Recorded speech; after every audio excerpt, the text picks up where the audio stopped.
to your face, Ty? Makeup. You put makeup on it? Mm-hmm. How old are you? 7. No. How old are you? 7. You're 4. No, it's 7. Are you a boy or a girl? A girl. A girl? Mm-hmm. Were you born a girl? Were you born a girl? Yes. When you were a baby, were you a girl? Yes. Are you in a boy's body, though? Yes. Yeah.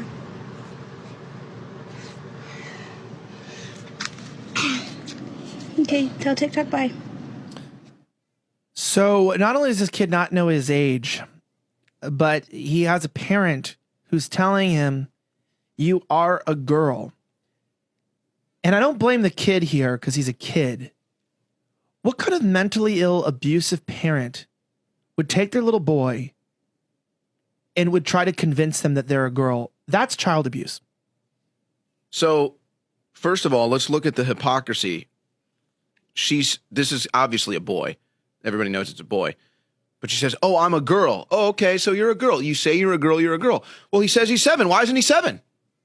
Mom, why isn't he 7? He identifies as a 7-year-old. How dare you? How dare you deny your own child to make up his own age? Oh, that doesn't make sense to you. But with gender, it does. See, this goes back to what I was saying earlier. The logic should be applied universally, or it's not logic. It's lying.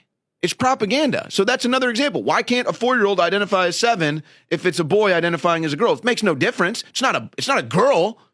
It's not a 7-year-old. But if it wants to identify, and here's another thing that's happening, and this is actually sad. This is when you get into the abuse part that I think that these kids are dealing with. You know that the mother put that boy up to it for however long. Who knows if they've been doing it for years, putting kids' girl clothes on him or putting makeup on him. It's not something that he did on his own. In other words, sometimes kids may see their mother putting on lipstick or makeup and, just try to mimic that. That's a normal thing to mimic your parents. But that's clearly somebody's teaching that boy, hey, dress like a girl, pretend you're a girl, say you're a girl. And I don't know about this TikTok account or whoever that was, but that there are parents that use their children to get internet clout. They will literally use their children to get internet clout. They'll abuse their children to get internet clout, psychologically, just to get internet clout. That's another example is what, in fact, I was talking about about Savannah earlier. It's like there's so many elements of the internet that you could say, wow, this is so great. And then there's so many elements of the internet that have just brought so much evil on this planet. And that's another one, using your kids for internet clout. That is sick. That's what I think this person is doing right here. No, and they absolutely are. And it is so interesting because it's like they're dealing with their own trauma by experimenting on their kids. And I get this too, because like a lot of people are very unhappy in the world. Okay. And they don't know why. A lot of people have, we're not just talking about sexuality here, like in terms of like, oh, are you gay? Are you straight type of thing. But a lot of people are real suppressed in their sexuality. They're very unhappy in their sex life. A lot of married people are, like they want to try new things. They want to do things. The other person doesn't. Usually one person wants sex more than the other. And, it creates frustrations. So then when you add in things like porn, people get introduced to all types of new things.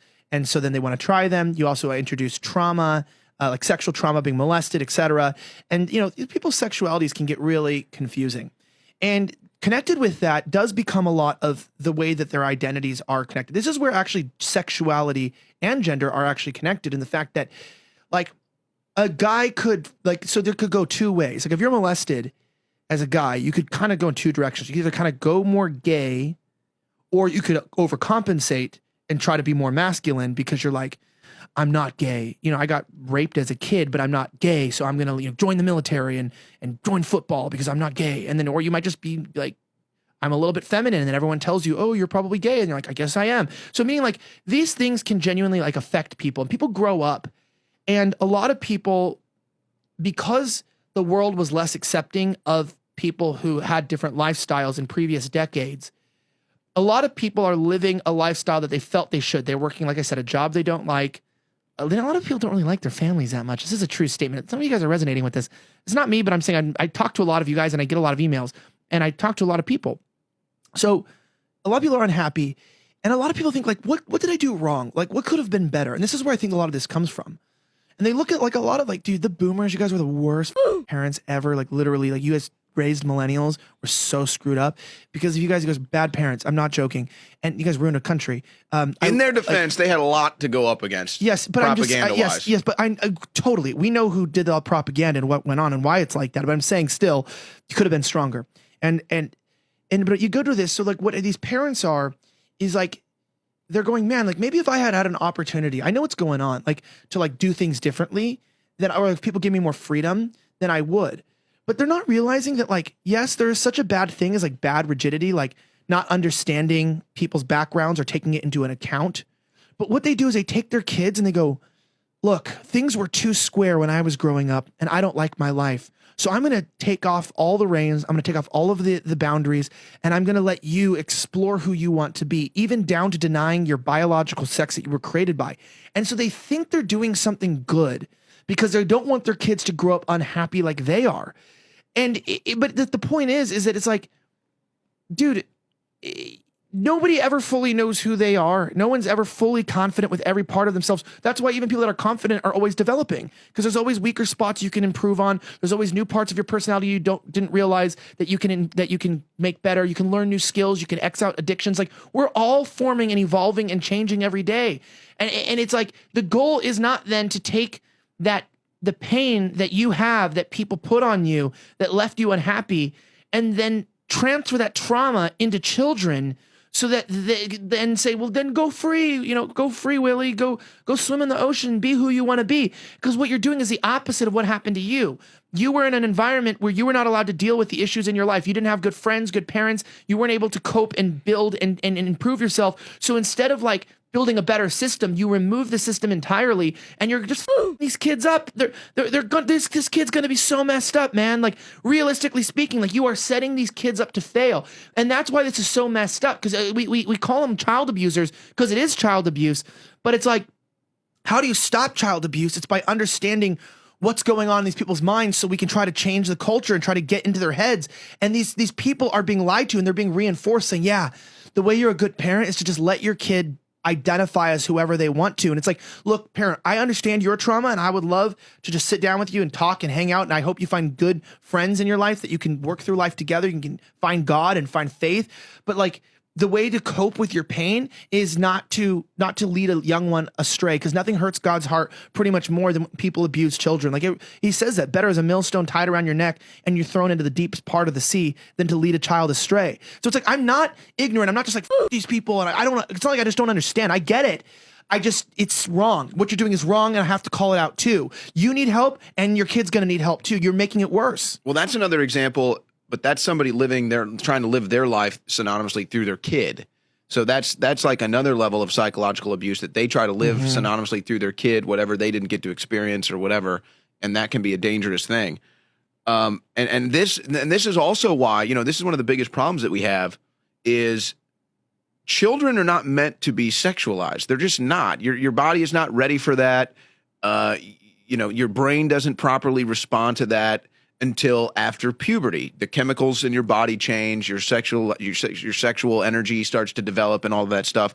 So once you start hitting kids with that sexual energy way too young, the whole system gets thrown out of whack. And so that's just a major problem that I think as a society that we need to start trying to reverse as best we can. It seems that everything's going in the opposite direction now with, people like Meg Thee Stallion and Cardi B just doing basically softcore porn for children now. It gets promoted on all the social media. So, I mean, you're messing with the kids' minds. But here's the mistake that you were alluding to earlier that I think the boomers made that I don't think millennials are going to make in raising their kids. Now, leftist millennials, you obviously forget about that. There's no hope for them in general. But conservative millennials, we understand the propaganda now. We understand the propaganda, and we understand that our children are a target of it every day. And so boomer parents didn't really understand that. It was kind of a new thing for them. There were and plus, the boomer generation, that was after, the US victories of wars. So everybody was fat and happy. The economy was booming, easy times make soft men type of thing. And so they weren't properly protecting their children because the way they saw America was all fine and good. But I think conservative millennials are not going to make that same mistake. We know where the propaganda is. We know where the targets on the children are. And so conservative millennials are now doing everything they can to try to shield their kids from that stuff, whether it's homeschooling or private schooling or not letting them on certain websites or not letting them on certain apps or not letting them use smartphones or tablets. So that hedge of protection that I don't think was there as common from boomer parents. It was there for some. I mean, I had a very conservative mother. She tried to shield my eyes from all of it. It was impossible. And I mean, my mother was probably like 95% as strict conservative Christian as you're going to find. Like, didn't want me to watch anything. Didn't want me to see anything sexual, curse words, like nothing until eventually, once you're in high school age. Once you're at high school age, there's not much they can do.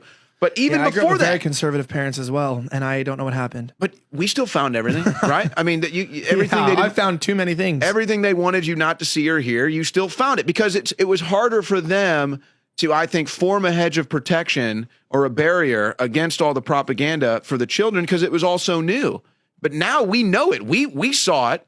And so now we know it and we understand it and we can do a better job, I think, protecting the next generation of Americans. No, I agree. And like you see this, like this woman who's like, we make my son even wear a mask outside. It's like, Ugh.